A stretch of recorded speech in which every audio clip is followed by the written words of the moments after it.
Live. There we go. That was a delay right there. I don't know if you saw that. Ladies and gentlemen, boys and girls, welcome into the Eskimo Brothers Wrestling Podcast. Low on the charts, but number one in our hearts. Tonight we will be reviewing WWE SmackDown main event and Superstars, as well as TNA iMPACT, my new favorite show. I am your host, Aiden, and I'm joined here tonight by Moneymaker Mike. Hello. Fight Ellie Fight. Hey. And the Lucha Kid Eli. Yes, sir. We promised we'd have a new name for him. Lucha Kid. I mean, sometimes like the WWE where like gimmicks change, you know. It could change again potentially, but right now we're sticking with the Lucha Kid. Because look at him. Go watch our Lucha Underground review. It was Eli and Mike. They did a great job. I really enjoyed that show. I watched it as a fan. Good job, you two. Yes, interrupted like twice. 10 seconds. Oh yeah, I was there. I just had to keep my streak alive. I'm not missing a single show. Cheap plug number one. Make sure to check us out on Twitter by going to twitter.com/EskimoBrosCast or simply by logging onto your Twitter account and searching at Eskimo Bros Cast. That is EskimoBrosCast. I'm feeling it now. Hey, Eli, you son of a bitch. For those you don't know how to spell. Cheap plug number two. While you're already on Twitter, tweet us using the hashtag EBWPodcast to have your tweets read on the show. That's right, we truly appreciate all of your critiques and analysis, I promise. And on that note, we've got a lot of wrestling to cover tonight, so let's get right into it, starting with WWE Superstars. Hit it, E. Oh, I got you. You're Okay, we are in Columbus, Ohio, with the announcers. Nope, that's not it. I pulled up the wrong page. Just read the damn results. We don't care about the other crap. Okay, I can tell you one thing while you're searching it. It was probably the greatest show of all time. Yes. Okay. Most definitely. We have two matches on the night. We're in Miami. Cares. Stardust and Darren Young. Who? Which Stardust won, shout out Isaac. Wow. I have a question. I mean, I don't understand what WWE is doing here. Stardust should never win another match again because she is literally the worst wrestler in the history of this company. He's such a dip. Like, I don't understand why this guy exists. He looks like a guy who's just wearing just a latex suit with no sleeves, mind you, and just a giant star painted on his face. Like, boy, how you finding the time of the day to paint a giant star on your face? Just for Superstars, too, he probably spends 45, 30 minutes painting that star on his face, that dumb-looking star. Puts those little jewels on his forehead, and then he goes out there and he wins a 5-minute match against Darren Young. Yeah. Bravo, Stardust. Bravo. This is I can't find the word for it. It's a disgrace. Let's call it a disgrace. This is a disgrace to WWE Superstars, the greatest show in all of television. I don't want this irrelevant Stardust and this one half of this mainstream tag team wrestling, whatever. I can't even speak English right now. I'm so mad. Darren Young. Just like, I don't want this on my television, alright? Well, actually, I'm not really watching Superstars on my television. I'm more like watching it on my microwave. What? Yes, I watch Superstars on my microwave. It's good quality. But oh well, you know, sometimes you can't always have the greatest show of all time every single week. That's TNA's job. Yeah, you know what? Just does anybody want to talk about this match? No.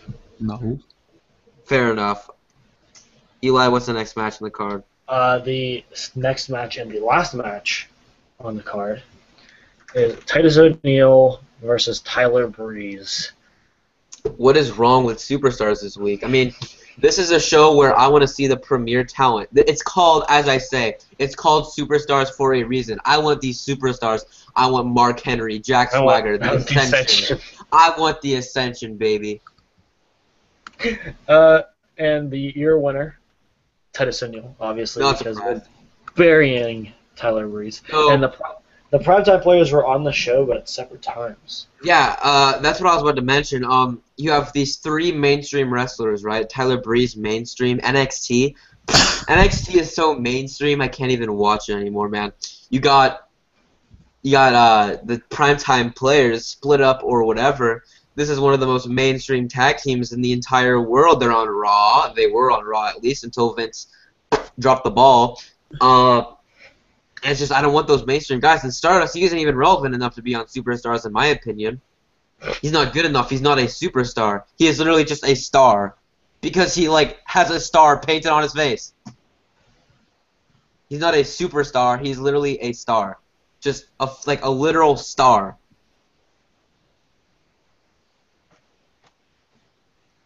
But yeah. Whatever. I mean, Superstars was just a big waste this week. I don't know why, Vince. I don't know why you'd waste one of your best shows of all time. But, you know, it's whatever. It's whatever. You win some, you lose some. This time, you took a big fat L. You're like Meek Mill this week, Vince. Let's move on from Superstars. Mike, let's begin main event now. My second favorite show of all time. The first match, the open main event, was between Kevin Owens and Jack Swagger. What the heck? Why is Kevin Owens wrestling on main event? Wait, what? Kevin Owens versus Jack Swagger. Wait a minute. You're telling me... Okay. I'm mad. Oh, God. I'm mad right now. No go. This dude was in an Intercontinental Championship match. Last man standing. Probably the second best match on the card, aside from the Rumble. Not 5 days ago, or 6 days ago, and this dude's on main event? Fighting Jack Swagger, the All-American hero. Are you kidding me? Vince, I don't have words for this. I really don't. I do have words for this. Listen up, alright? He's looking to make his career relevant again. And what is more relevant than wrestling on main event and Superstars against a guy like Jack Swagger? I can't even joke about this. You know Come on, how Eli. bad this makes me? No. It was a prank. It was a prank. Vince just pranked you by putting Kevin Owens on main event against Jack Swagger. Yeah, I'm on a serious note. To have Kevin Owens go from, as Eli said, go from having a very prominent feud in the company to this, I know you can't always have him be on SmackDown if there's not a place, but hear me out. You know what? No, take back what I just said. There's always a place on SmackDown for a guy like Kevin Owens. He has the talent, he has the star power to be on that show every week. He is the draw of a show like SmackDown. You know, people want to see him. The majority of the crowd wants to see him, at least. And if the crowd doesn't like him, if they're little kids booing Kevin Owens, he's just doing his job as a good heel. The only people that don't like Kevin Owens are the people that don't like him solely based on the fact that his physique is not that of a normal wrestler, which I understand if you're a guy like Vince. If you're just a Vince watching wrestling fan, I can understand why you wouldn't like a guy like Kevin Owens. You want a guy like Titus O'Neil in the spotlight, or you want a guy like Ryback. But, I mean, Kevin Owens is a great talent. I'm not going to lie. I didn't like him. He's kind of warming up to me now. He's a great talent. He's a great heel. He's a great worker, and he should not be fighting Jack Swagger on main event. End of story. It's just dumb. Like, it doesn't make any sense to me. Yeah. Okay, all right, when we review SmackDown, I'm going to point out what spot he could have been in, or this, like, who did he wrestle? Swagger? Yeah. Yeah, like, come on. Oh, trust me, watching SmackDown, I can guarantee you there were a lot of spots on the show that could have been filled by anything with Kevin Owens. I don't care if it's a match or a promo or a backstage segment, something. But I feel like, honestly, the route they're going right now is with the whole NXT situation and Sami Zayn. I'm trying not to talk about Sami Zayn on this show, but I feel like they might just burn out on Kevin Owens for a little bit until he does maybe eventually go into a feud with AJ Styles or Sami Zayn. I don't know. I feel like you have to keep him hot, though. I feel like if they should. They honestly should. Like, Sami's going to stay hot in NXT, and AJ's looking like he's going to get wins. Obviously. White hot right now. AJ Styles is white hot. I mean, exactly. I don't know why they had to face Curtis Axel on SmackDown. But... So why not have these two just, like, forces collide at WrestleMania instead of, like, Like I know Yeah. I know we're gonna have like 5 weeks in between, or 5 or 6 weeks in between Fastlane and Mania, but still, it's not like it's not gonna be. I Just think I think Owens should be looking dominant. I agree with you. He did get a solid win over Ziggler on Raw, which they didn't really capitalize on. But I mean, I do feel like they are gonna put him on the back burner until Fastlane and then going into Mania. Then they'll probably turn him up. But it's whatever. I mean, hopefully this is just a one-time thing. I really hope I see him on Raw fighting relevant guys, back on SmackDown next week fighting relevant guys. But you know what? It's Vince. We'll see. He drops the ball in a lot of things. You can't really trust him. But let's just move on for now. Mike, what's the next match on the card? Kevin Owens defeated Jack Swagger, by the way. I figured. The next match is the Dudley Boys versus the Ascension. Oh, yes. Now, this is where I get to have a little bit of fun, because the Ascension is literally the greatest tag team of all time. And I'm going to be mad if the Dudley Boys beat them. Mike, if I hear the words out of Mike's mouth saying the Dudley Boys beat the Ascension, I'm going to be very upset.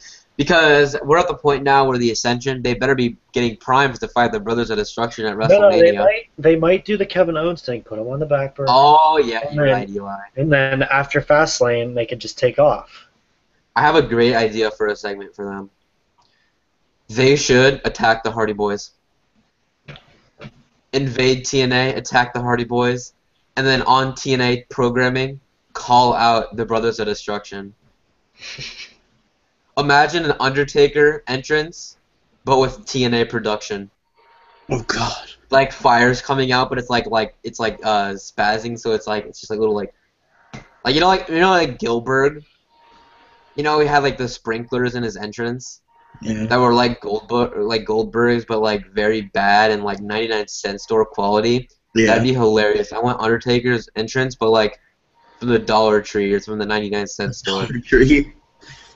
Yeah, I don't know if the Dollar Tree is the Dollar Tree a global chain? I don't even know. Or there's a Dollar Tree out my way. Oh, okay. Not global, probably like countrywide. All right, cool. I'm glad everybody could understand that reference and not just me. For those of you who don't know what a Dollar Tree is, if you're from a country that doesn't have it, I'm not sure how global it is. It is a store where everything costs $1 or less, and that's pretty much what TNA is, except for one specific wrestler. But we'll get into that later. Yeah, we have millions of dollars. We have an announcement to make tonight too. Oh yes, we might as well talk about that right now. We have a big announcement to make at the end of the show. We've got a little bit of a surprise for you guys coming towards the end of. It's on Facebook to my friends, and none of them have really picked up on who it could be. We'll talk about that. It's at the surprise will be at the end of March, beginning of April. Around then is when we're going to be settling everything. So it'll be our WrestleMania. Yeah. Good one, Eli. Good cross-reference right there. And another to be on our show earlier than that, but we won't. Oh, yeah. But let's not talk about that one tonight until we really have the details cinched in. Yes, sir. So, who won this match, Mike? This tag team match? God, yeah, so you're right. They're obviously going with the back burner strategy. Mm-hmm. See you at WrestleMania, Undertaker. See, everybody keeps on talking about that's like the main problem in the WWE right now. Everybody keeps on saying, "Well, who's the Undertaker gonna fight at WrestleMania, dude? I don't want to see Braun Strowman fight the Undertaker. He looks like a giant turd." Or you know what? It's just like whatever. Maybe like Kane or. You know what I love? The Big Show. Oh, I have a better idea than the Big Show. How about Eric Rowan in a stairs match? Undertaker, Eric Rowan, stairs match. Didn't you want a flaming stairs match? Oh, flaming stairs? You know, it doesn't even matter. It'd be a dream match either way. But I think people are forgetting the fact that the Ascension is gonna fight Undertaker and Kane at WrestleMania. Damn. Have I ever given the backstory of how I started saying that match? Oh. Okay, I might as well right now.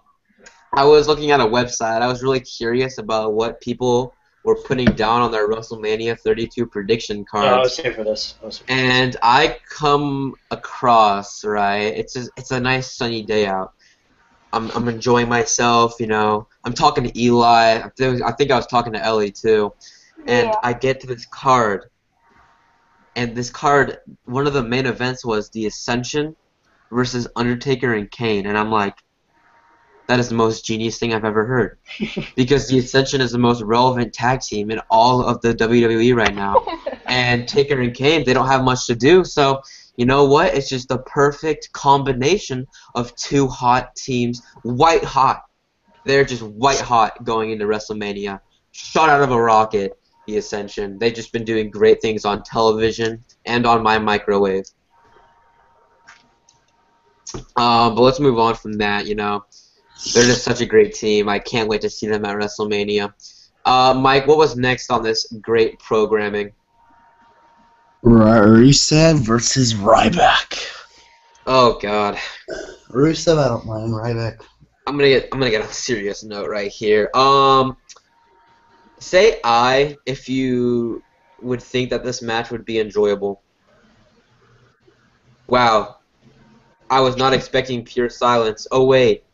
I kinda was. This Because is our main event, right? what? Yeah, we're on main event. Ryback Okay, versus Rusev on main event. Yeah, believe it or not, I don't know if anybody remembers this, but this match was on the TLC pay-per-view. Yep, I remember. Yep. It shouldn't have been. It shouldn't even be on main event. It should not exist. This match should never happen. Not even on house shows. I'd feel bad for the fans had to have to sit through this match at a house show. Wait, you know what? I think I went to a house show and this match was actually on it. Okay. So pray for Aiden. Hashtag pray for Aiden because he had to sit through watching Ryback I had to versus see it Rusev. too. I had to see it live on Raw, and I did like a count out or something. Mhm. I'm sorry, Eli. Hashtag pray for Eli. I'm like the only one who has not gone to a house show. You know, it's pretty. I mean, they can be pretty good. Not gonna lie. I've been to some good ones. I've been to some bad ones. But anyways, this match, Mike, was this a main event of main event? Yes, sir. See, the way that WWE should be functioning when it comes to these tapings is that the last match on main event should be interesting because I mean, spoiler alert, kayfabe me for a second, bro. Right after main event is taped, SmackDown is taped. So there is no better way to kill a crowd than have the main event of main event be Ryback versus Rusev. It's the same thing with a pay-per-view show. If you start a pay-per-view with a terrible opening match, the crowd's gonna be dead. If Raw starts with a terrible opening match, crowd is dead. You're not gonna get the reactions that you could possibly get. What? TLC pre-show. Yeah, I mean, like, the pre-shows are. I mean, I wouldn't count pre-shows because it's like, I don't know. I kind of separate them. But It's that's like, still technically opening a pay-per-view, so. yeah, I know, but it's like, it's not like actual, like during the pre-show matches, the fans are still filing in. It's like nobody's really paying attention to the pre-show, but then you get like the fireworks, and the fireworks get you excited, and then the pay-per-view usually starts with a hot opening match. Like at the Royal Rumble, you got Dean Ambrose and Kevin Owens. That's the way to kick off a show. So for the fans that were filing in during the pre-show, they're in luck. I mean, the enthusiasm. Well, wait, was the Royal Rumble pre-show good? It wasn't okay. It was actually We pretty had bad. the fatal four-way tag. Oh, that was so bad. I'm not gonna lie. Except for the fact that Damien Sandow was so over. TLC's pre-show was bad, wasn't it? Like Sasha versus Becky. Yeah, I think so. That was Yeah, that's what it was. a terrible match. It wasn't. I mean, they have the potential to put on. But I'm telling you, the divas on the main roster compared to the divas in NXT, no matter who it is, they can be the same people. They aren't gonna put on the same quality matches as the people in NXT. I mean, I'm pretty sure that there's not going to be great Divas matches on a weekly basis on Raw and SmackDown and all of that good stuff until Triple H is running the company. Because I don't know what it is. I don't know what Vince is telling them when they get to the main roster to wrestle a certain way, but none of them have produced a quality of which they should be. Like, I would be excited for a Charlotte versus Becky match in NXT because, I mean, no matter how bad the feud was, even if it was the exact same feud, they would have probably put on like a 20-minute great match. But you get to the main roster, they get the time sometimes. I'm pretty sure Becky versus Charlotte was like 15 or so minutes or something around that. but I don't know what it is. Like, the match is just not nearly as good. I don't know if it's the style or the format or what about the format, what about the style is different. What is Vince telling them to do that is just ruining the matches?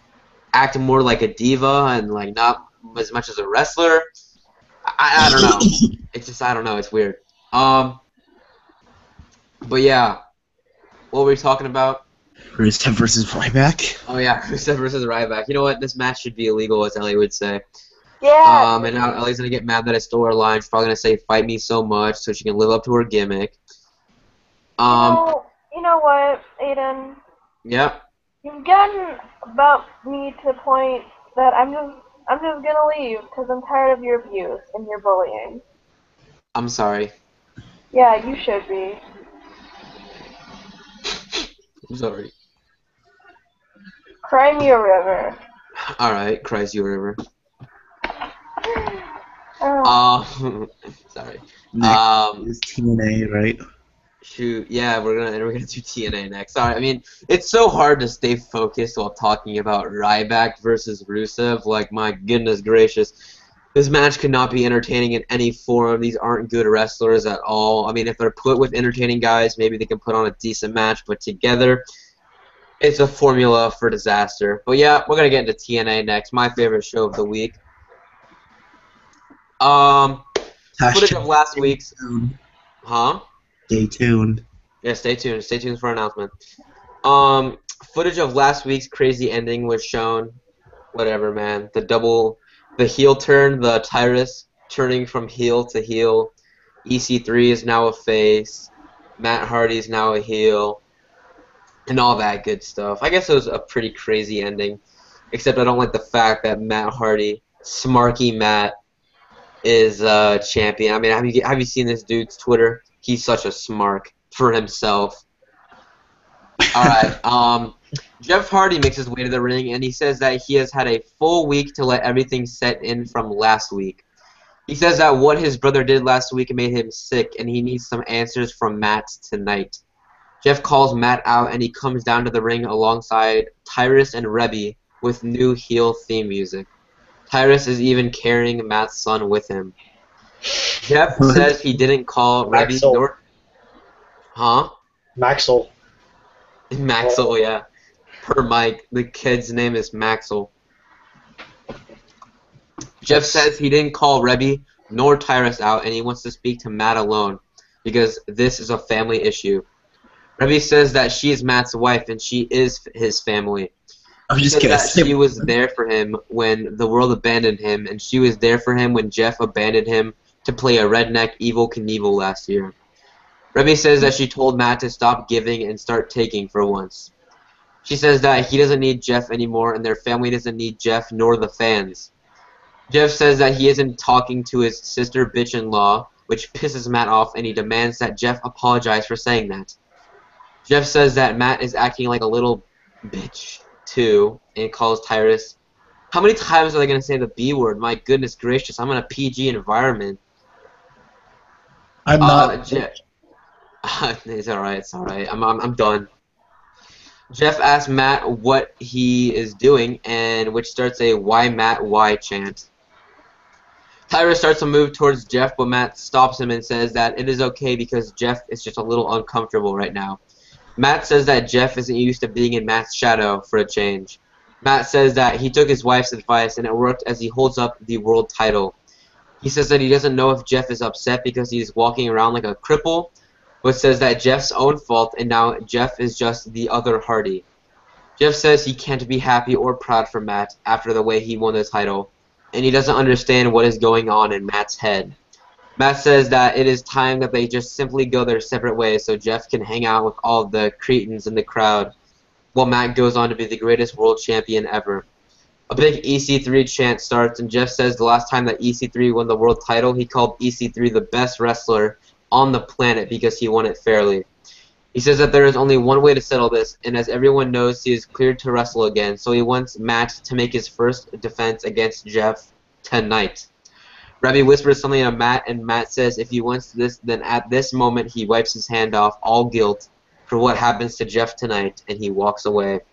and then they hype us up with a vignette for Feast or Fired. I'm gonna say this right now. This was not a bad opening segment. I'm cool with the Jeff Hardy, Matt Hardy angle. I like the whole Jeff Hardy is now standing in Matt Hardy's shadow, which it's been the other way around before that.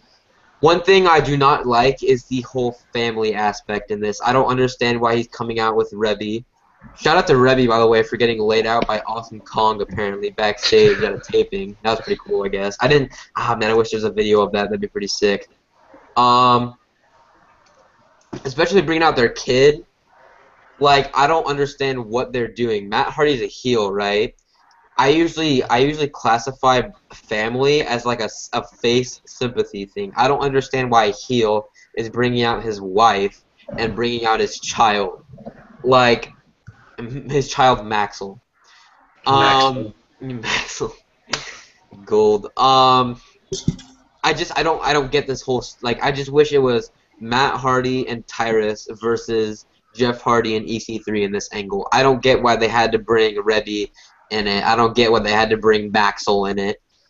God, I should stop saying Maxwell before in the comment section. It's like, his name's not Maxwell, you idiots. I think it is. I really think it is. It actually is, I believe. Is it? Wait. This kid's name is actually Maxwell? Yeah. I thought Mike just, said it wrong. That's like his No, name. it's really named Maxwell. Oh, it's really named Maxwell? I mean, he's... Whoops. Not like Maxim, Maxim, I can't even pronounce that name. It's Maxell, I'm pretty sure. No, Oh, well, that's what you get when you have Matt Hardy and Rebby. Damon a kid. Baby Hardy, okay. It even has a Twitter. He even has a Twitter. Yep, and I saw that yesterday, and, well, I was going through some wrestlers to send emails to, and I saw that baby Hardy, and I was like, should I send Baby Hardy in a Gmail? I wonder if Baby Hardy has a Gmail. I'm going to interview a child.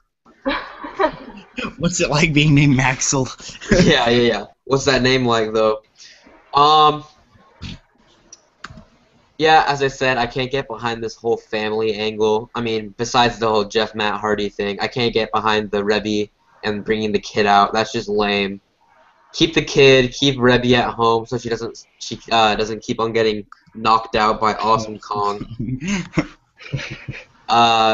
Yeah, I mean, I should probably provide some backstory to that. Apparently, Awesome Kong was sent home from tapings in the UK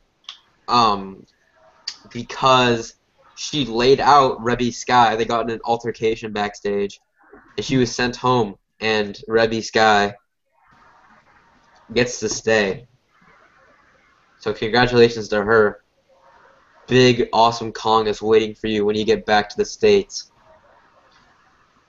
You know what would be great television? And it's such a Dixie thing to do. Would be put Awesome Kong and Rebby Sky in a match together. That'd be pretty legit. Awesome Kong will probably be off tapings for a while, probably suspended. Yeah, she was suspended, and she's gonna be off the tapings. I don't know how many shows they were taping, but yeah. Our one of the best TNA superstars is gonna be on there. Oh, speaking of one of the best TNA superstars, he's in this next match actually. Ooh. The first match of the night, a pretty good way to start the show. I'm not gonna lie. I like how they, unlike Raw, they actually put entertaining matches first on the show. I do like TNA. Sometimes they do start their show much more often than WWE does with wrestling matches, which is something I give them props for, because this is not a entertainment company. I mean, obviously it is, but I meant to say, wrestling comes before the entertainment part of the entertainment aspect. At least it should, in my opinion. I don't understand why every single week it has to start with a promo, especially on Raw with the Authority. And lately it's been a lot of Matt Hardy, EC3 promos. EC3 is a great worker on the mic, and so is Triple H. He cut a great promo on Raw this week. But I'm still not behind the whole every single week we have to start with a promo. But oh well, it is what it is. The first match of the night was a Feast or Fired match. It had the participants of Bobby Roode, James Storm, Grado, Eric Young, Drew Galloway, Rockstar Spud, Chris Melendez, Jesse Goddard, Robbie E., Eli Drake, Aiden O'Shea, and Bram. Rules are simple here. There are. Oh, I'm already failing to speak English. Sorry, guys. There are 4 briefcases hanging from poles in the 4 different corners. One had a guaranteed world title shot. One held a King of the Mountain title shot. One held a tag team title shot, and then one held a little pink slip, meaning that person who pulls that briefcase down is fired. I kind of dig the concept of this match. I kind of don't at the same time. I like it for different reasons. I don't like how they're firing people in the middle. Like, when I say, like, they're, like, fired, but they're, like, legitimately fired. There is, like, storyline-wise, like, just why would you fire somebody in the middle of their contract? Especially if it's a great wrestler. Like, these are all solid wrestlers in here. I think it's actually a storyline firing because Velvet Sky came back after taking. Oh, yeah. Yeah. I'm sure they don't pay them while they're fired, though. True. They're probably like, yeah, we're going to have you get fired, but, like, not a paid vacation, sorry. The winners of the match were Grado, Drew Galloway, Eli Drake, and James Storm, who all pulled down the briefcases.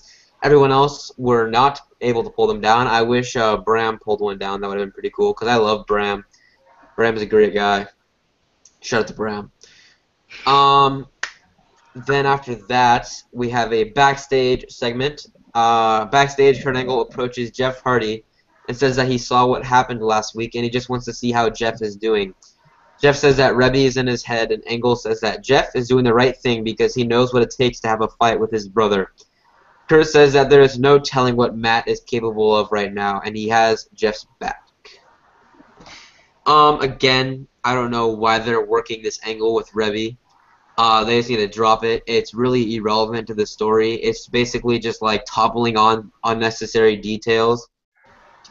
You could honestly tell such a great story if it was just Jeff Hardy and Matt Hardy. You're adding to the story when it's Jeff Hardy and EC3 against WWE Matt Hardy and Tyrus. What? WWE already did that.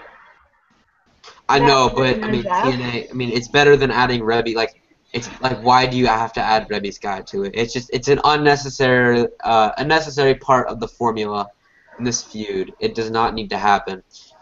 I don't know where this feud's gonna end up, really. Even I don't know. I'm sure EC3 has to get his rematch eventually.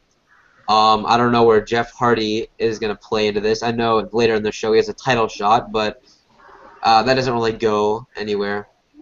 It does go into a match for Lockdown, I believe. It leads into that, but it doesn't really lead into the title picture, the world title picture. So it's whatever. After that, sorry. We got a TNA X Division Championship match. Tigre Uno versus Mandrews versus DJ Zima Ion. This match wasn't that long, but I really like this match. 3 great wrestlers. I really enjoy Tigre Uno. I really enjoy Mandrews, and I really enjoy Zima Ion, both character-wise, and he's a great wrestler. These smaller dudes in TNA, the X Division, they're all pretty great wrestlers. They put on great matches no matter what. It doesn't matter if it makes sense from a standpoint, like a storyline standpoint. I'm sure it doesn't. I mean, Tigre Uno, Mandrews, and Zima Ion, it kind of sounds a little bit random. But then again, when I see those names, it's 3 great wrestlers. I'm going to watch that match. It's like looking at WWE and you get like Kalisto, Neville, and I don't know. Who's another small dude that's talented? El Torito. Not El Torito. Hornswoggle, you know? I don't even know. Some other small dude that's talented. It's just, you know, you're gonna get great wrestling no matter what the story is behind it. Your winner of this match and still TNA X Division champion, Tigre Uno. I really enjoy Tigre Uno as champion. I hope they keep the belt on him for the foreseeable future until they can actually find somebody who is worthy of holding the belt more than he is.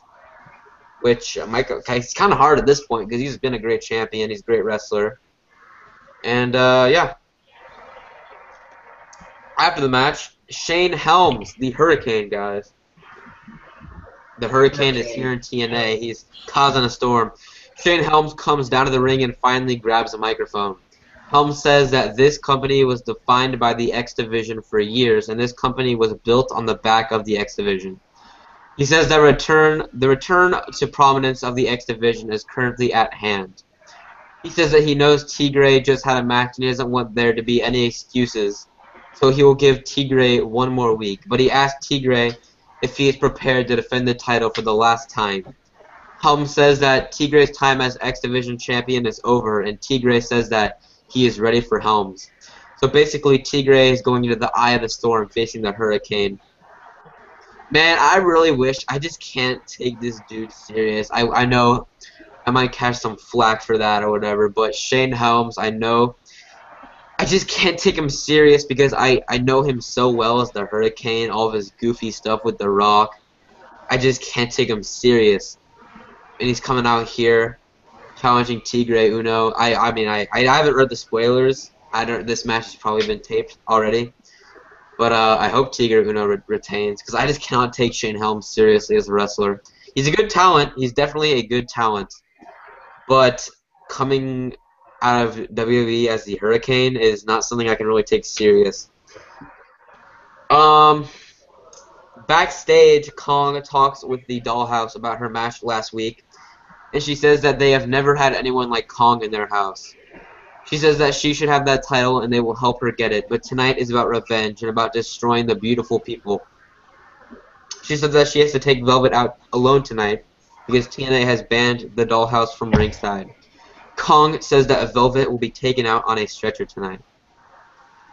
I'm so sick of this right now. I can't even talk about this.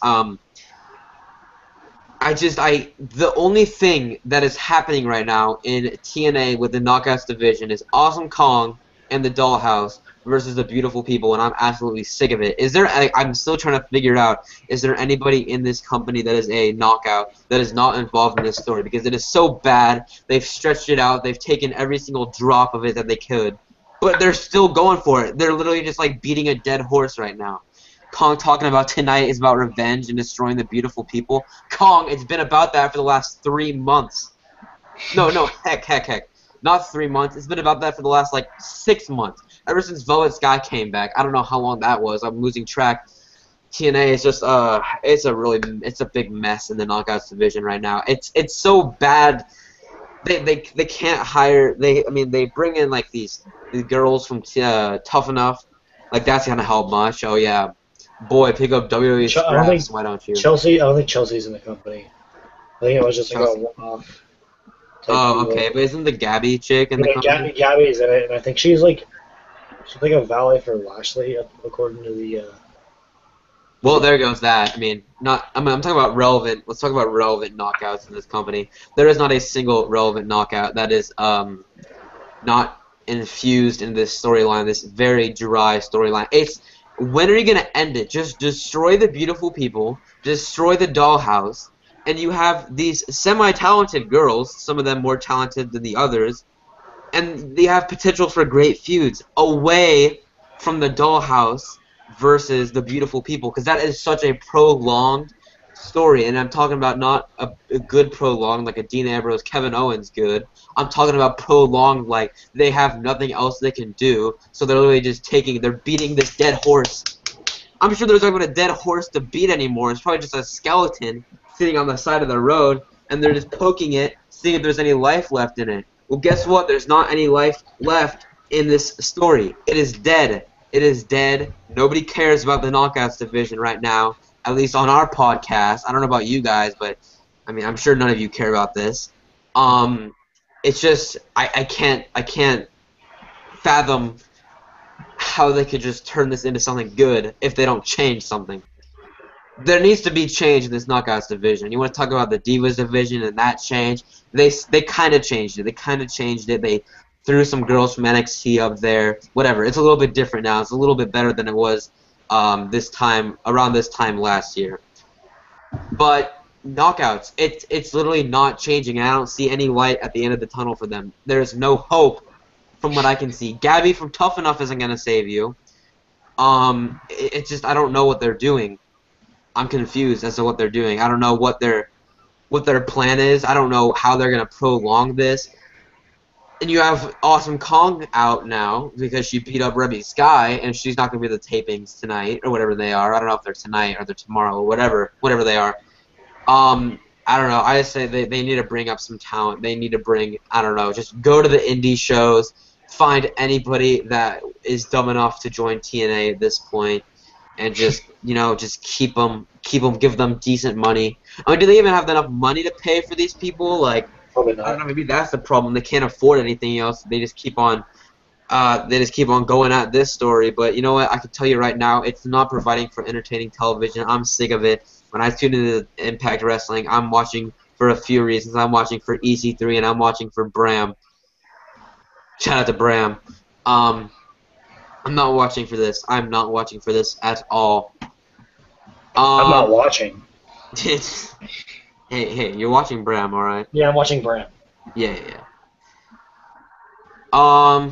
Backstage, Jesse approaches Eli Drake, and Eli is freaking out over possibly getting a pink slip in his briefcase. Jesse tells Eli to screw the rules about the reveal ceremony and look inside it now. As Jesse walks away, Eli sneaks a peek inside the briefcase as the camera cuts away.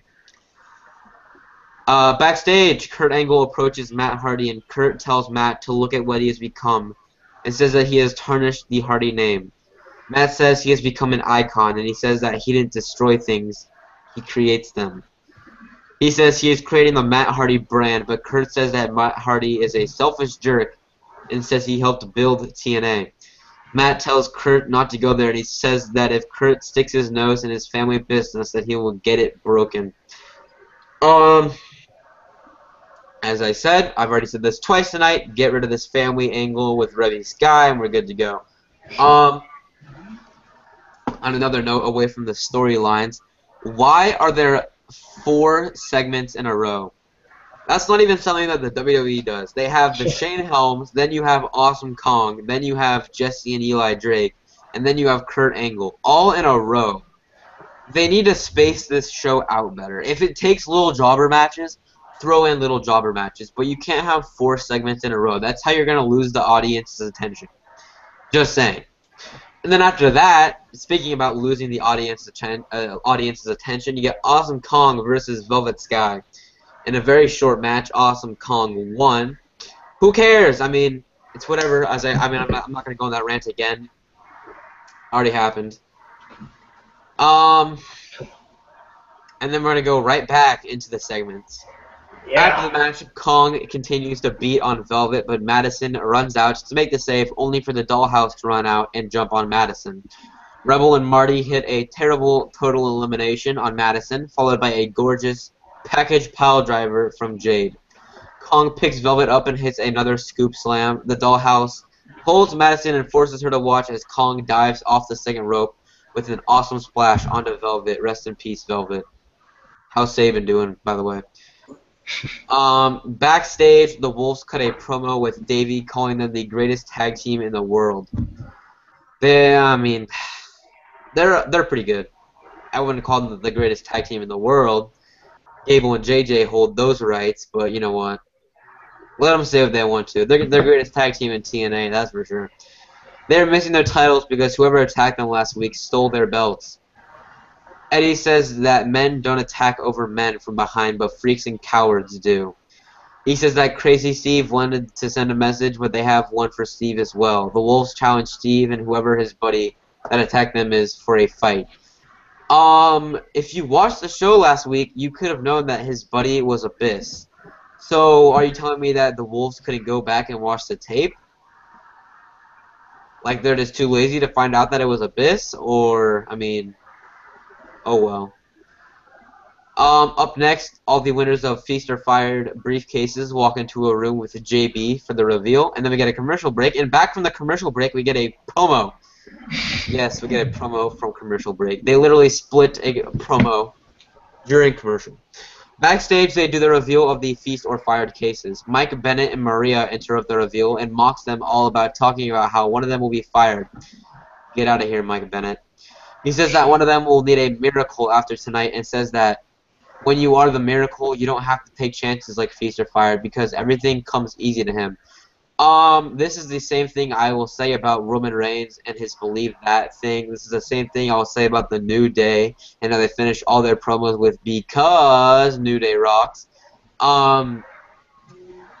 This dude, he's coming in here and he just somehow miraculously, kind of funny because his gimmick is being the Miracle, he miraculously always has lines associated with the fact that he's the Miracle. Now, you can't tell me that this is natural if you just look at it from, if you don't think wrestling's fake, you don't think wrestling's scripted, kayfabe me for a second, bro. I mean, you're watching this, and you really think that this dude is so witty? You think that Roman Reigns is so witty that they can end everything they say with their little catchphrases? It's so obviously written. Like, I don't get why people, like, it boggles my mind. Anyways, he says he likes train wrecks, so he will sit back and enjoy. Well, he must have liked John Cena's movie then, if he enjoyed train wrecks so much. Wasn't his movie called Trainwreck? Yes, it was. That wasn't a knock on his movie. I'm sure it was good. I didn't see it, but I heard people say good things about it. Yeah, I heard it was fine. I didn't see it. Yeah. I saw him in Daddy's Home, though. I did not. I will not. I've never seen a John Cena movie. I don't plan on it either. It wasn't a John Cena movie. He had a cameo. Alright, well, whatever. Close enough. I've never seen a movie with John Cena in it. And I've seen the high school wrestling one. That one was. Yeah. You know, I did see a TV show with John Cena once, Hannah Montana. Fred the movie. Did you ever see Fred the movie? Fred the movie? No, I have not seen Fred the movie because I absolutely hate Fred. God, I've seen No, it. so do I. But I saw it on TV, and I know John Cena was Cena like hits him with the attitude adjustment or something. It's really stupid. Oh, goodness gracious. Just when you thought Fred couldn't get worse, Fred Figglehorn, ladies and gentlemen, you attack on John Cena, that big old Fruit Loop. I think I did see pictures of that, actually. That's why I say Fruit Loop, because wasn't he wearing like this very fruity-looking orange gear? Yeah, what a fruit boy. Okay, whatever. And then Galloway gets in his face and asks who in the hell does he think he is? Drew says that unlike him, they didn't sit on their ass and wait for something to happen. They took the chance to do something big. He says that it is obvious that Mike isn't the brains of the operation and looks over at Maria. Well, Maria isn't the brains of the operation either. She's the butt. Maria laughs at him and says that they are doing him and everyone in the company a favor by being in TNA. Bennett says that the next time Drew insults him or his wife, he'll need a miracle to survive. There it is! Another miracle reference. Oh my god, can you please shut up about the miracle. I'm a spiritual miracle, lyrical individual. Like, Oh my this God. dude is literally the worst. He comes out every week. He doesn't wrestle matches. I mean, he's wrestled like one or two maybe. I haven't really been paying attention. And he just, if he's not doing that, he's talking about how he's such a miracle. And he's talking every 3 sentences he spits. It has something to do with him being a miracle. And it's just annoying. Eli Drake's briefcase contains the King of the Mountain title shot, and they will reveal the rest later. So, just when you thought that TNA couldn't put enough segments on their show, don't worry, because there are more segments.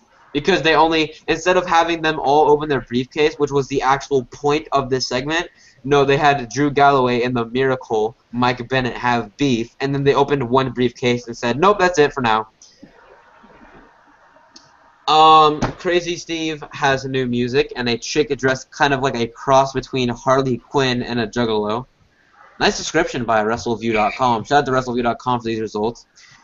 She says that in their world they are a little mad, and then she starts screaming about decay. Oh my goodness gracious. Can we just please fire Crazy Steve? Like, I know, like, TNA, it's like their talent is already so limited anyways, but like it's kind of sad when I want people fired from TNA. And Crazy Steve's the best. Crazy Steve is just, he needs to go away. Steve walks out with a new wild face paint and new tights. As the Wolves walk up the ramp to confront Steve, Abyss's music hits and the Wolves, they look shocked. They look shocked when they could have looked back last week and saw that it was Abyss all along. it boggles my mind. Like, how could they be so dull? This is, I mean, sometimes TNA, they hit it big. Sometimes they do stuff like this, and it bugs. It really bugs. But anyways, we get the Wolves versus Crazy Steve and the Monster Abyss. And I don't understand why they're shocked about Abyss either, because Abyss is one of the most irrelevant wrestlers in TNA right now. I mean, he's not doing anything good. Anyways, the Wolves win via DQ. After the match, the woman spits mist into Davy's face as well, and Steve locks him in the cross-faced chicken wing as she bites Davy's head. What the heck? It's just, I mean, I can't put that into words. Abyss chokeslams Eddie in the ring, and Steve and Abyss raise the belts over a fallen Eddie while the weird chick poses with them. That chick is indie wrestler Courtney Rush, by the way, and she is more than competent in the ring, so this should be interesting, according to WrestleMania.com. Alright, well, I mean, the gimmick is really creeping me out, and not in a good way. Like, not Bray Wyatt creeping me out. This is just like, why are you putting this on my television? I just can't stand to look at this.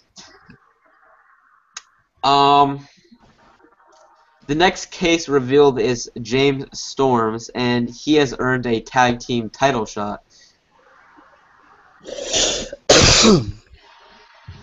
Which is kind of obvious at this point because, like, who else would you give Grado? Wait, what, Mike? They just had Beer Money reunite, and now he gets the title shot briefcase. How convenient.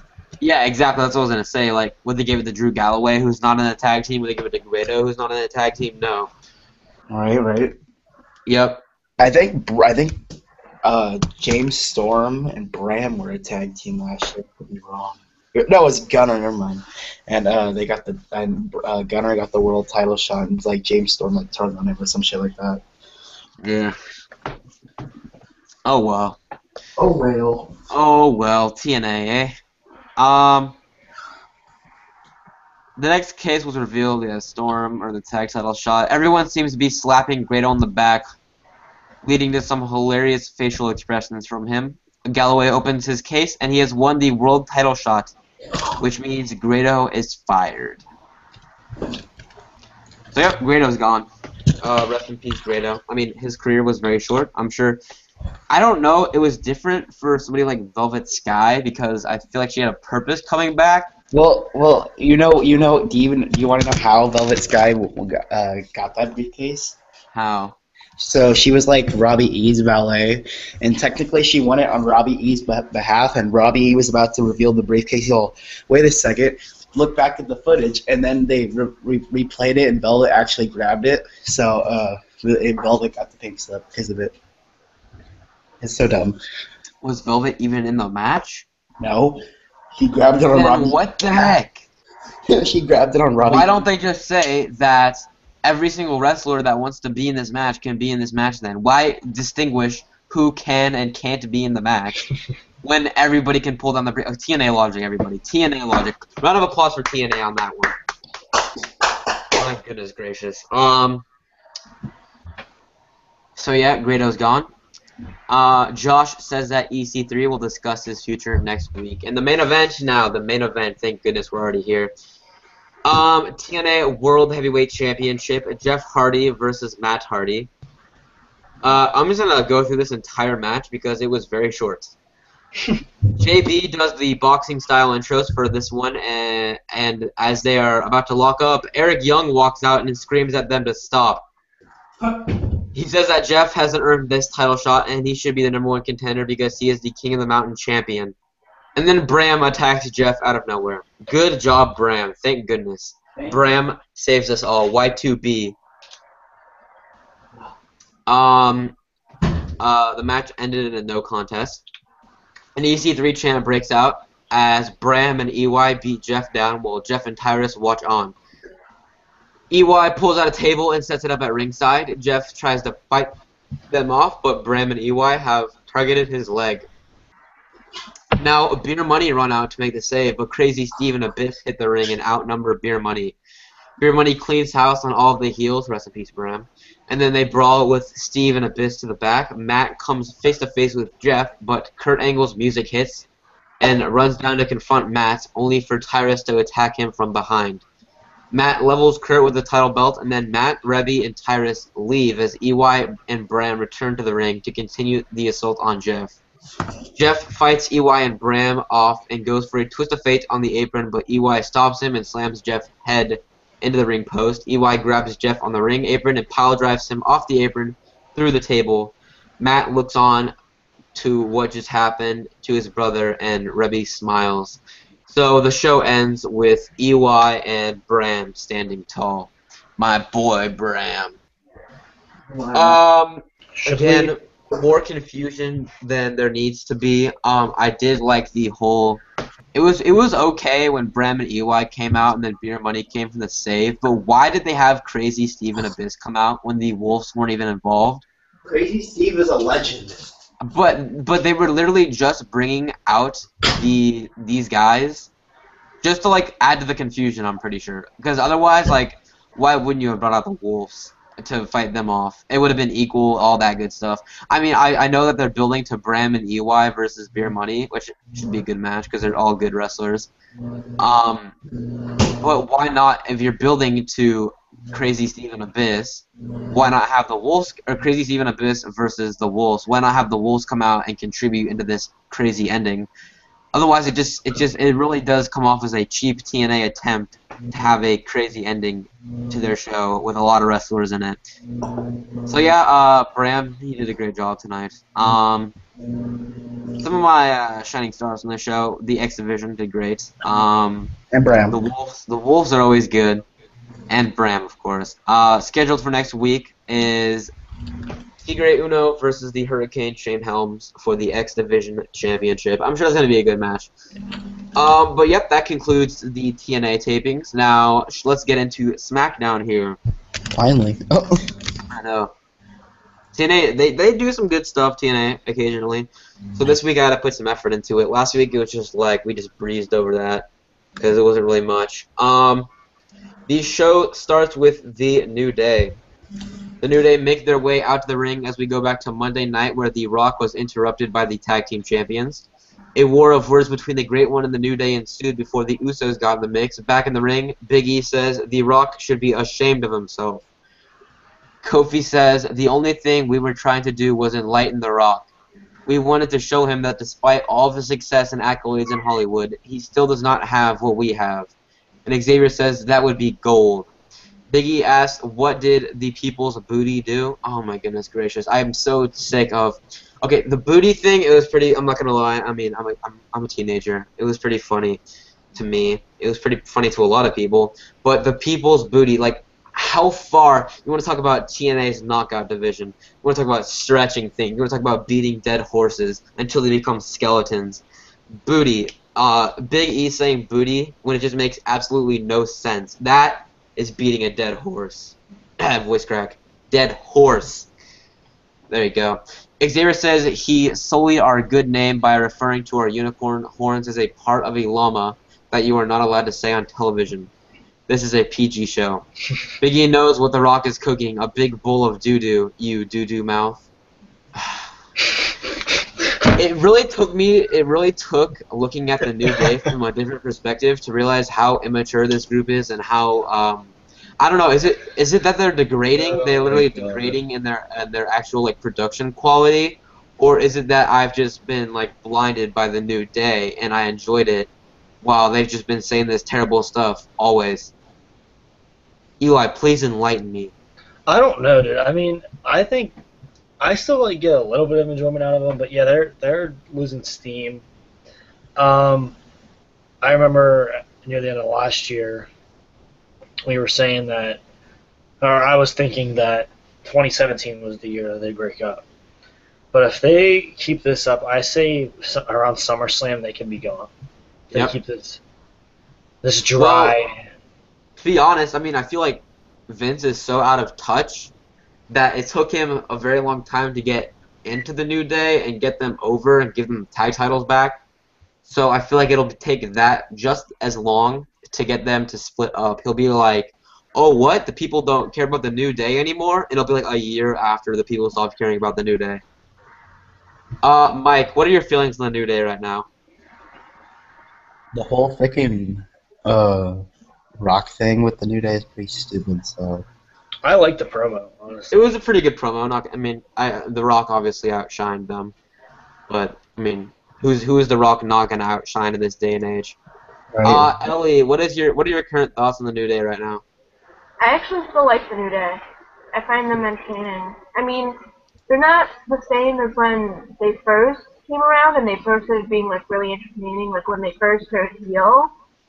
But I still find them to be fun, and I like their wrestling. Yeah. I just feel like I can't put it into words here. Let me. It's on the tip of my tongue. I feel like they're trying too hard. Like they're forcing it. And as soon as they start forcing it, that's when you lose your the original feeling, the whole you lose the organic feel to the entire thing. And I really don't feel like it's organic anymore. I feel like Vince is telling them to say this dumb stuff, or they're literally just simply running out of ideas and they're saying this stuff, and it's coming off to me as completely childish. And I know the New Day has always been childish, and that's their thing. But when I say childish, I mean like childish, cringeworthy stuff by saying big bowl of doo-doo. Like, just no. Anyways, suddenly The Miz makes his way out onto the stage with mic in hand as he walks down the ramp. He feels their pain, he says, because he too was insulted by The Rock on Monday Night Raw. And to think that he would disrespect one of his vaulted contemporaries of the silver screen, but we all know The Miz does not get upstage. I am an A-lister, I am a movie star, I main evented WrestleMania, I deserve respect. Now the Usos come out to interrupt The Miz, saying, whoa. Oh my gosh, I can't even, I'm not even going to finish that. The Usos is just like the New Day, who's wearing really thin on me right now. Honestly, this promo might have been the straw that broke the camel's back. I don't really have a nice word to say about the New Day today. And then you have The Miz, who I don't really find entertaining. I feel like he's a pretty bland wrestler in the ring. I feel like he's pretty good on the mic, not gonna lie. But again, his gimmick can get very dry at times if he's not doing anything like this. He's just coming out. He's just thrown into these random six-man tag team matches. Oops, spoiler alert, that's coming next. And then you have the Usos come out, these wannabe Rocks. Which it took me The Rock coming out on Raw to realize that they are the wannabe Rocks, and so is Roman. Like all these Samoans who try to have this, they just have like this fake charisma, this altered it's so fake. It just it comes off so unnatural to me, so artificial. They say, Miz, are you mad? I'm mad you're still out here talking about WrestleMania. Maybe that's how you made all that money to buy that pretty little dress you have there. Haha. I bet Vince wrote that one. He's probably laughing his ass off writing that one. Xavier says, you don't talk to The Miz like that. He main evented WrestleMania, and he has the best mouth in the business. And you two must be really comfortable riding your cousin's coattails. Biggie says it's a real shame that there's a gold allergy that runs in the Rock's family. Kobe says, look at you two now. You're outnumbered 2-4. The Usos say that they have more Usos to even the... Just what? Why is Usos a term to refer to, like, friends? They have more Usos to even things up. What does that mean? They have family. But it was Dolph Ziggler. People that they consider family, like, you know... Well, I don't Reigns call it calling like, Dean hey, Ambrose my his brother, Aidens, even what's though up, they're my not. Aidens? Yo, my Aidens, what's up? My Usos, what's up with that? And they say Us like they're like gangsters, like they're saying fam, like what's up fam? They say what's up Us? I hate that. That's the Oh my lamest thing. The God. only thing that was cool, the only time that was relevant is when that backstage segment where they went out to dinner. It was like that double date with Natalya and Tyson Kidd and that one Uso and his wife, Naomi. And then he brought Cesaro. And Cesaro tried to steal his food. He's like, come on, Us, sharing's caring. That was pretty funny. Dude, that was one of my favorite segments of whatever that year was. I think it was 24. Was it 2015? Last year, yeah. Dude, I remember that segment so vividly because it was so good. I miss Cesaro and I miss Tyson Kidd greatly. Get well soon. What's up? What? Get well soon. What's up? Yeah, bless up. Blah blah blah. Dolph Ziggler and Titus O'Neil come out. Just why? Just kill me now. Abduct me, aliens! If you can hear me, abduct me now. Just take me off this earth. I'm done. The Usos, Dolph Ziggler, and Titus O'Neil versus the New Day and Miz. The winners are the Usos, Dolph Ziggler, and Titus O'Neil. I believe the finish was Titus O'Neil pinning the Miz. So, I mean, what a great way to start off SmackDown. Psych. This is how, if I were WWE, this is how I would start off SmackDown. Right here, this match right here. Kalisto versus Neville for the United States Championship. This is the match that should have been on Raw instead of Kalisto versus The Miz. This is the match that I want to see out of Kalisto. I wouldn't have minded if they made this a feud. I wouldn't have made it for the title. I would not have given Neville the title. But if they want to do the next feud at Fastlane, Kalisto versus Neville, that'd be a great match, I'm sure. They're two very talented wrestlers. And you know what? This match was great. This match was great. We're going to grade the matches at the end of it. Did anybody else here watch SmackDown? I did. No? Eli, did you? We were, me and Money and myself were busy. I did not record it. Alright, Ellie, we're going to grade the matches after this. Alright. I, for one, did watch SmackDown. It was alright. I mean, whatever. It was a decent show. This match was... I enjoyed this match. Ellie, what did you feel about this match? I mean, it wasn't terrible, but it definitely wasn't the best match I had seen. I mean, it wasn't even, like, good SmackDown quality. You wouldn't think so? Well, I mean, it was average. Like, it wasn't bad, but it wasn't good. It was something. I don't know. I liked it. Hey guys, I have to cut out for like 5 minutes. I have to go down the other house. Alright. Because Spencer and his friend are going to be here. So Okay. See you. Now up next was the highlight reel with Dean Ambrose and Roman Reigns.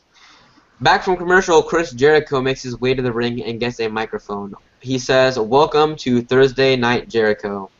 What a week it's been in the WWE. It's not the same. It's not the same. It's not the same. What a week it's been in the WWE, starting off with one of the greatest Royal Rumble matches in history. I might have lasted 51 minutes, but Triple H came out on top and is the new champion. And then on Monday night, the one-on-one debut of the phenomenal one AJ Styles. And if you didn't see the match, AJ versus Y2J was one for the ages. More importantly, the main event of Fastlane is a triple threat to determine who will face Triple H at WrestleMania for the World Heavyweight Championship. The opponents, starting with Brock Lesnar, and including my guests, the Lunatic Fringe, Dean Ambrose, and Roman Reigns. Reigns and Ambrose, and make their way to the ring, la la la. Dean says he brought Jericho a gift. I don't know if it's budget cuts, but your set could use a little jazzing up. Didn't he bring some flowers? He brought some nice flowers to the set. Roman brings Jericho a stool, and Dean puts the flowers on the stool. Jericho recounts how friendly Dean and Roman have been, but says they're now best friends with an opportunity to headline at WrestleMania. Is that going to cause any animosity between you two? Roman says they're not jealous people. We travel all over the world talking about this. Dean says friends fight over all kinds of things. Money, spotlight, stupid stuff. But we never fight about that kind of stuff. Chris asks what happened to that friendship at Fastlane when the bell rings. Dean says he's going to punch Roman right in the mouth. Roman says he just gave his strategy away, so he's going to lower his forehead 2 inches and break his hands. Dean asked if he gave his strategy away, or is he tricking Roman? Is Roman tricking Dean? I really don't even feel like finishing this. Can we not finish this? I'm fine with Just skipping Dean it. Ambrose, Roman Reigns, sucky fest.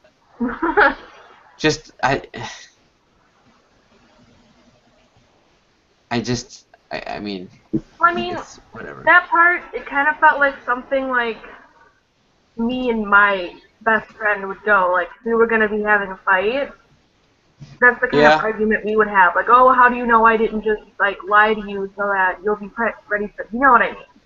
Yeah. But, I mean, I would have expected something better from at least Dean. It's not The thing is, I'll tell you that your comparison, you said that it'd be like your friend and you fighting. Well, here's the thing. I would not want to review you and your friend talking about punching each other, alright? Well, don't worry, you won't have to. Look, good. And don't worry, I don't have any friends, so Oh, okay. I'm not punching anybody. I'm just kidding. I have lots of friends. Be my friend, please. I need friends. Um, um, Up next, we got Curtis Axel versus AJ Styles. This match was obviously just a way to get AJ Styles on the show. He won in a very short match, hitting the Styles Clash for the win. So that was the first Styles Clash we've seen, and Curtis took it like a champ. Now, just talking about the Styles Clash for a second. Speaking of injuries, man, a lot of injuries right now, man. You got bad news. Barrett is hurt, so he's not been wrestling. Rusev, he's cool. He's chilling. Sheamus appears he broke his arm. I saw pictures of him wearing a cast. Del Rio has lower back issues. So the League of Nations isn't looking too hot, and overall the main roster is not looking too hot. Seth Rollins is hurt. You got all these injuries, and they're stacking up on top of each other. Nobody's coming back. All these injuries they've been pretty long term, and on top of all these injuries, it's not like they're going away and these people are coming back or you're adding to the main roster. These injuries should keep on stacking on top of each other, and it's getting pretty detrimental to the company. I feel like a lot of them are gonna stack back on top when they come back, because they all seem to be around the same time. Yeah. Within, like within 2 or 3 months. Yeah. They're all gonna be coming back like payback time or something. Payback. Yeah, there are a lot of people that are coming back at around the same time. Yeah. So I mean, right now it looks bad, but I think in a couple months we'll be. Yeah. If it's done properly, I feel like we can. I'll be good when Seth Rollins comes back. Situation. Yeah, me too. I'm really curious about one thing. I'm curious about when Tyson Kidd is going to be back. You know what his codes are? I mean, we haven't heard anything from him. I mean, I heard his uncle said that he was retiring, but then Tyson shut that down, saying that he hadn't even contacted him in a very long time. I heard like a year and a half. I've heard a lot of things. If it was a year and a half, I want to look up when Tyson Kidd, when he got injured. Here, I'm going to look it up right now, actually. Tyson Kidd injured. It was around July. So, July of last year. We got a long time to go before he comes back. I'm going to stay patient then. We get Charlotte versus Natalya. This match was not much. After the match, Charlotte puts on a figure 4 for good measure until Becky runs in to make the save. Charlotte and Rick regroup on the ramp as commentary hypes up the 6-man tag team match for later tonight before we go to commercial. That match being the Wyatt family versus Roman Reigns, Dean Ambrose, and Chris Jericho. So finally, Chris Jericho is wrestling on SmackDown again, which is nice to see. I mean, before the Rumble, he was just kind of cutting promos every week, which is whatever. I don't have a problem with that, but it's alright. I do like seeing Chris Jericho wrestle. He's a good talent. And he's a good addition to the show, especially on a SmackDown, where instead of Chris Jericho, you could have somebody boring like Ryback. You could have Roman Reigns, Dean Ambrose, and Ryback versus the Wyatt family, which is something the WWE would totally do if Chris Jericho was not around. Or somebody like Ryback. I don't know. Who is very similar to Ryback? Oh, I know. Big Show, who came out after that 6-man tag team match and is heel again. I mean face again. That is right. The Big Show is now a face again after turning heel. See, so many people joke about the Big Show turning heel and face back and forth so many times. But it's not even a joke. Like, it is legit. They do this so much, and it's so tough to watch. I don't know what Vince is thinking. I don't know what drugs he's smoking. I don't know what his thought process behind it is. Instead of building an actual turn, he just has him come out a different character. The people are probably so confused watching Big Show come out and help them fight the Wyatt family. Like, what are you doing? He was a heel last week. And you never even teased a face turn. You didn't tease anything. I think they've stopped caring when it comes to Big Show. Yeah. Pretty much. They're pretty much just keeping around I mean, I'm sure he gets decent money. They're just keeping around to have him on TV, doing whatever. It doesn't matter. Back from commercial, we get an update on Nikki Bella before going to earlier tonight when R-Truth is joined by Goldust for what appears to be a run. Goldust said he's sweating his Golden Globes off. Why don't we run around this thing like 6 times? Truth says he has to stretch, and Goldust offers to stretch with him. Did you think about what I said on Monday night? Truth says he doesn't swing that way, but Goldust is talking about forming a tag team. Golden Truth. It's written in the stars. Goldust is stuck and needs help, but Truth just walks off before we go back to the ring where the Wyatt family make their way to the ring as we go to commercial. Man, I really hope that they don't end up doing a Goldust versus R-Truth team. I know it worked with Goldust and Booker T, but you know, you're in a PG era now. You can't have the same entertainment that Goldust and Booker T brought to the table. I mean, I'm still hoping this ends up with Goldust and Cody Rhodes as Goldust continues to search for a partner.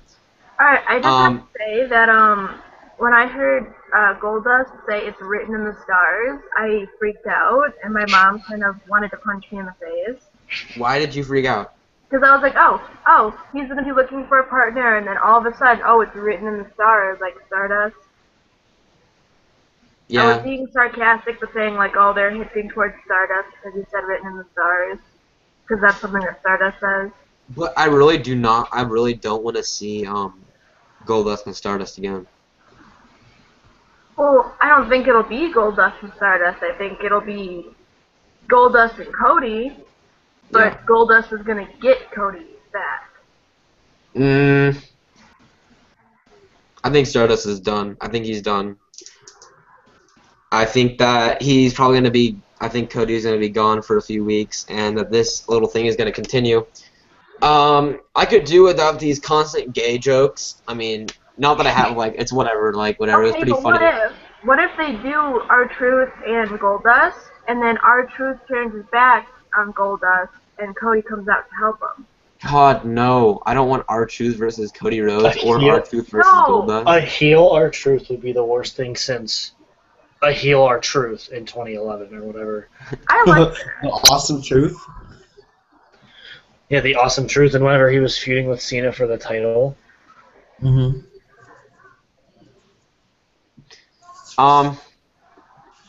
Yeah, I mean, I feel like this promo, honestly, I'm not gonna look into it too much because I know Vince and I know that a lot of people like that promo from Raw with all those gay swinger jokes.